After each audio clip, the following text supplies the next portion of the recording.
அனைவருக்கும் அன்பார்ந்த வணக்கம். நமது யூடியூப் சேனல் பெயர் கே.ஆர். ரவிச்சந்திரன் பேச்சு.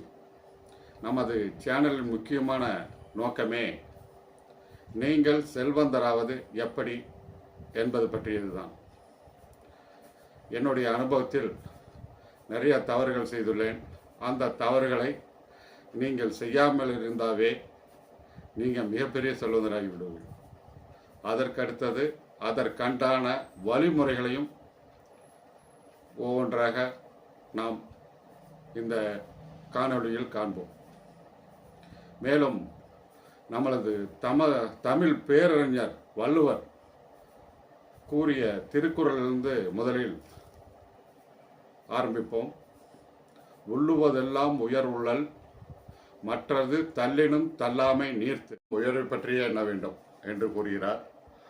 அப்படி உயர்ந்த நோக்கத்தை வைக்கும் போது, இலக்கு வைக்கும் போது நீங்கள் நிறைய தவறு செய்யலாம்.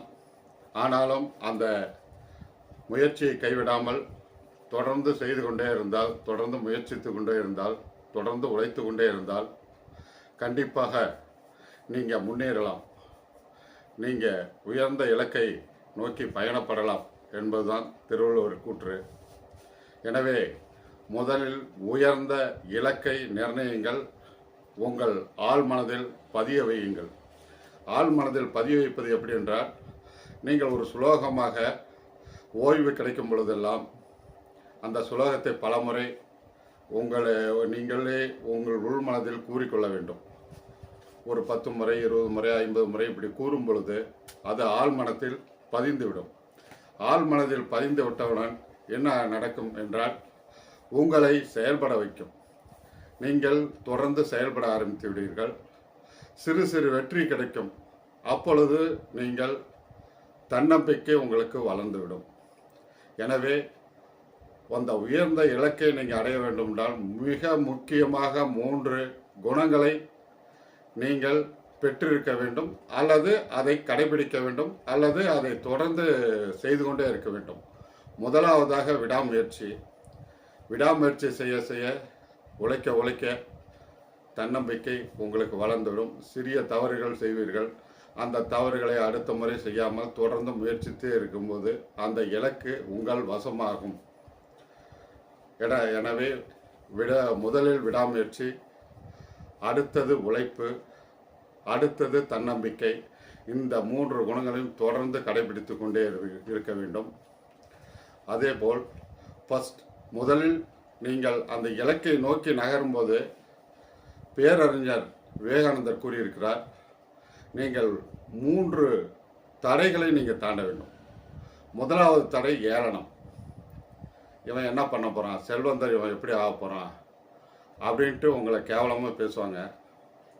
2வது தடை எதிர்ப்பு. அவர்கள் எல்லாம் உங்களுக்கு எதிர்ப்பாக மாறுவார்கள். உங்களை நோக்கி உங்களை தனிமைப்படுத்தி உங்கள் அந்த லட்சியத்தை அடைவிடாமல் தடுப்பார்கள்.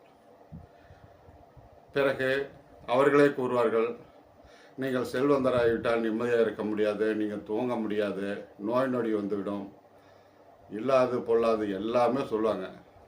இதெல்லாம் தாண்டி நீங்கள் வந்துட்டீங்கன்னா அப்போ எதிர்பார்ப்புங்கிற தடை வரும். எல்லாமே எதிர்பார்ப்பாங்க. அதுக்கு மேலே தான் நீங்கள் வெற்றி அடைய முடியும். முதலில் நீங்கள் ஒரு இலக்கை மனதில் பதிய வைக்க வேண்டும். அந்த இலக்கு ஒரு உதாரணமாக 2026 நான் ஒரு கோடீஸ்வரனாக வேண்டும் என்று இலக்கை வைக்கிறீர்கள். அந்த இலக்கை பலமுறை கூறிக்கொண்டே இருக்கிறீர்கள். உள்மனதில் கூற அது ஆழ் மனதில் பதிந்துவிடும். மனதில் பதிந்தவுடன் உங்களை தூங்க விடாது, உங்களை செயல்பட ஆரம்பிக்க வைக்கும். செயல்பட சிறு சிறு தோல்விகள் ஏற்படும். அந்த தோல்விகள், தவறுகள் இவற்றையெல்லாம் செய்யாமல் மறுபடியும் உழைத்து கொண்டே இருந்தீர்களால் சிறு சிறு வெற்றி உங்களுக்கு கிடைக்கும். அது உங்களுடைய தன்னம்பிக்கையை வளர்த்து கொண்டே இருக்கும்.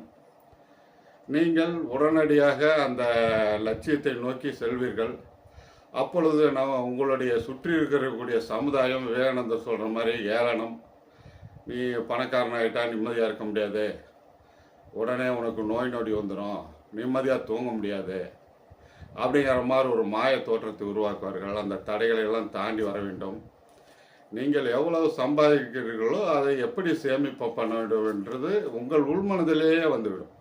எப்படி எப்படி நீங்கள் செய்வீர்கள், எப்படி சிந்திப்பீர்கள், எல்லாமே அந்த ஆழ்மனதிலிருந்து அந்த கட்டளைகள் உங்களுக்கு உள்ளத்திலிருந்து வந்து கொண்டே இருக்கும். அதன்படி நீங்கள் செயல்பட்டு கொண்டே இருந்தால் கண்டிப்பாக வெற்றி என்ற இலக்கை நீங்கள் அடைந்து விடுவீர்கள்.